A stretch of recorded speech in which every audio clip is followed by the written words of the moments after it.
Friend, job information চেনেললৈ আপোনালোকক পুনৰবাৰ স্বাগতম জনালোঁ। আজি আমি আলোচনা কৰিম খেতিয়কসকলৰ বাবে ওলোৱা কেইটামান গুৰুত্বপূৰ্ণ কথা।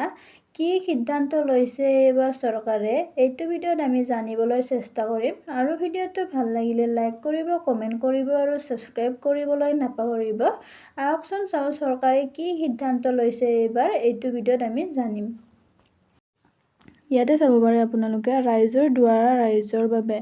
অসম চৰকাৰে ৰাজ্যৰ কৃষক উৎপাদন ৰাষ্ট্ৰীয় খাদ্য সুৰক্ষা আইনৰ হিতাধিকাৰীসকলৰ ওচৰলৈ যোৱাত সাৰথীৰ ভূমিকা গ্ৰহণ কৰিছে। ইয়াতে আপোনালোকে চাব পাৰে কৃষকৰ পৰা ধান সংগ্ৰহ। এইবাৰ কৃষকৰ পৰা ধান সংগ্ৰহ কৰিব বুলি উল্লেখ কৰিছে আমাৰ চৰকাৰে। আৰু ইয়াতে চাব পাৰে AFC আৰু SCLৰ দ্বাৰা ধানৰ পৰা চাউললৈ সংশোধন কৰিব বুলি ইয়াতে উল্লেখ কৰিছে।